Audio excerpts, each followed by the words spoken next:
మరి నా తల్లిదండ్రులు అనేక రాష్ట్రాలు, ఇంచుమించుగా 8 రాష్ట్రాలు తిరిగి కాలినడకన, తిండి లేక, బట్టలు లేక ఎంతో కష్టపడి సేవ చేసి ఉన్నారండి. అనేక సార్లు నా తండ్రి ఆ సాక్ష్యాన్ని మీ అందరితో పంచుకుని ఉన్నారు. మరి నేను ఏకైక కుమార్తెను కావడంతో మరి ప్రాణమంతా నాతో, నా ప్రాణమంతా వారితో పెనవేసుకుని మరవలేని బంధము చాలా గారాభంగా పెంచి ఎన్నో కష్టాలు పడి చిన్నప్పటి నుండి కూడా ఎన్నో శ్రమలు తట్టుకుని నన్ను పెంచి ఉన్నారు.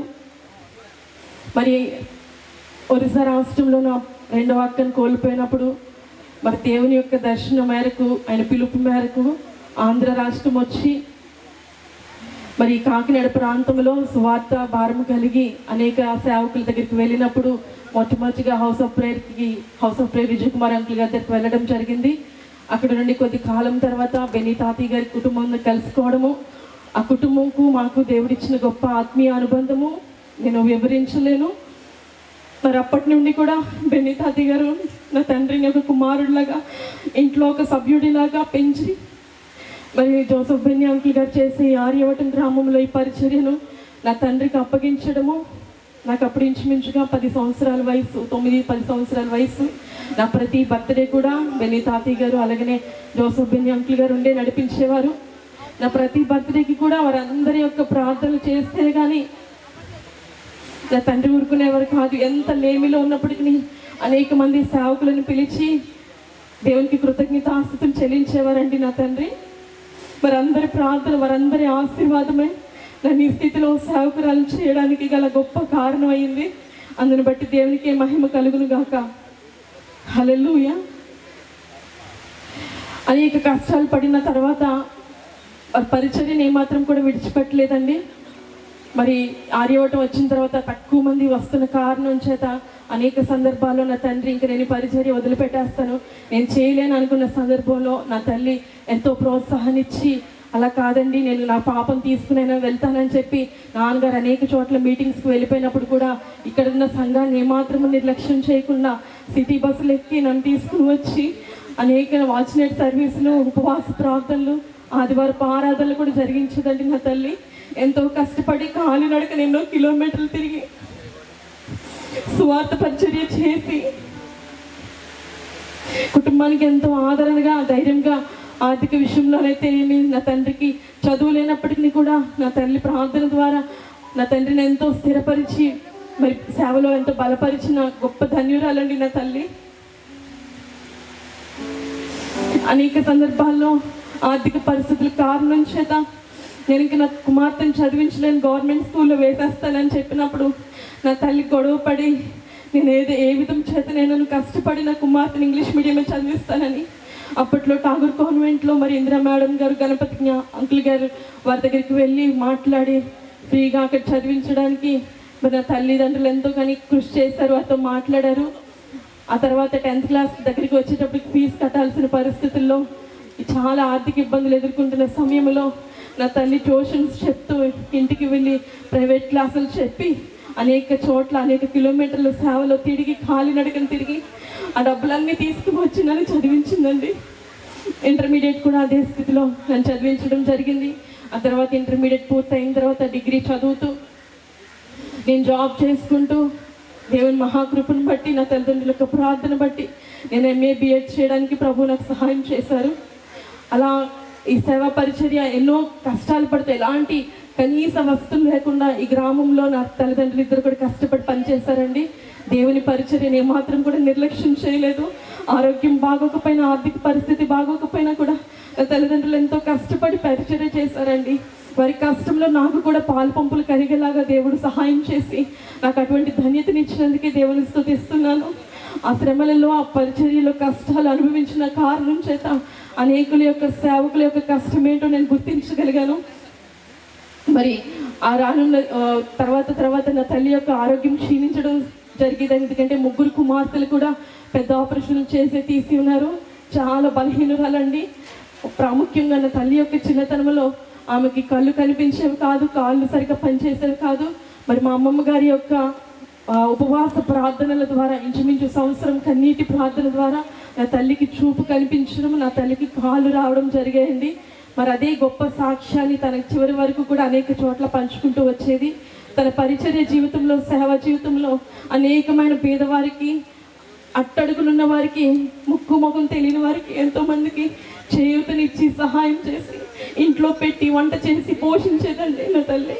ఆ టైంలో మేము పాత బస్ స్టాండ్ దగ్గర అదుకునే వాళ్ళము. నాకు ఇంచుమించు 7 సంవత్సరాల వయసులో ఫస్ట్ క్లాస్ చదువుతున్న టైంలో మా ఇద్దరికి ఎలా అయితే బ్రెయిన్ ఫీవర్ సోకిందో నాకు కూడా మెదడు వాపు జబ్బు వచ్చిందండి.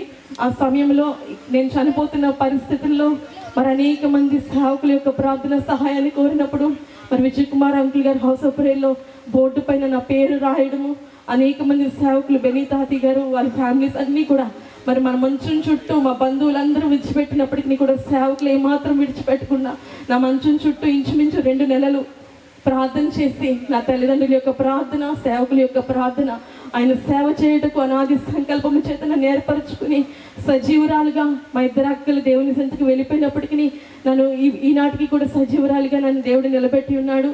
మరి ఆనాడు నా తల్లి చేసిన త్యాగం నేను మరువలేను.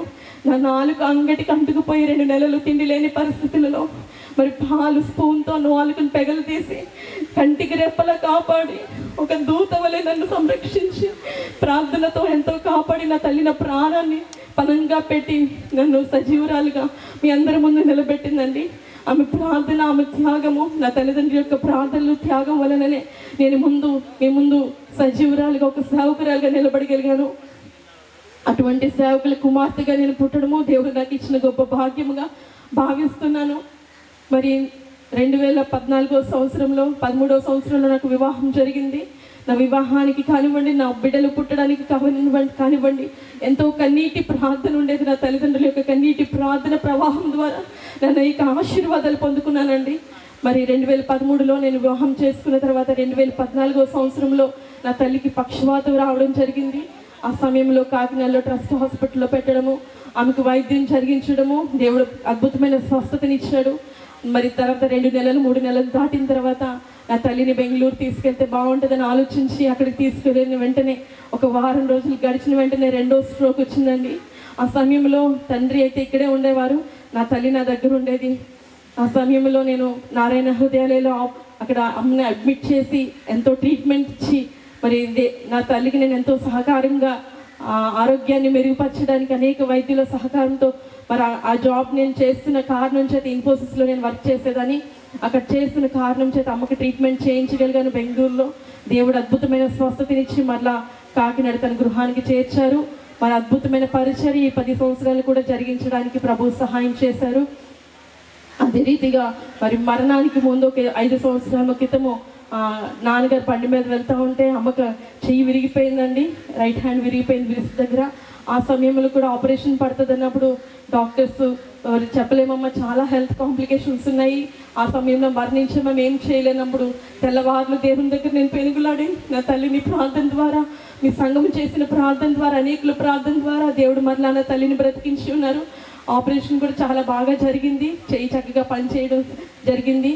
మరి అనుకోని రీతిగా నా తండ్రి కోవిడ్ కారణం చేత 2021వ సంవత్సరం మే 9వ తారీఖున ప్రభు పిలుపుని అందుకుని ఆయన పరిచర్యను ముగించుకుని దేవుని చెంతకు చేరారు. అప్పటి నుండి మరి నా తల్లి కొంచెం మానసికంగా మరి నలిగిపోతూ చాలా బలహీన పడిపోయింది, శారీరకంగా మానసికంగా కూడా కృంగిపోయింది. మరి ఆ కారణం చేత మా ఇద్దరికి కొంచెం గ్యాప్ వచ్చింది, కానీ చాలా ఘనమైన పరిచర్య చేసిన ధన్యురాలండి నా తల్లి.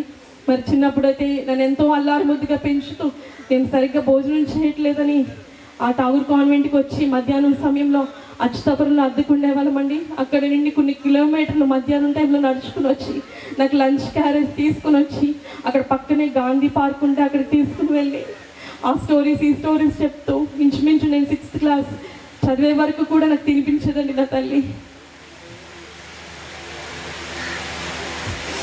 ఒకే కూతురు కారణం చేత చాలా అధికంగా నా తల్లిదండ్రులు నన్ను ప్రేమించేవారు.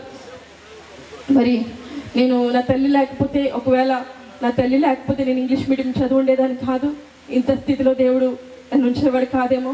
ఆమె యొక్క ప్రార్థన, ఆమె చేసిన త్యాగం వల్లనే నేను స్థితిలో నిలబడగలుగుతున్నానండి.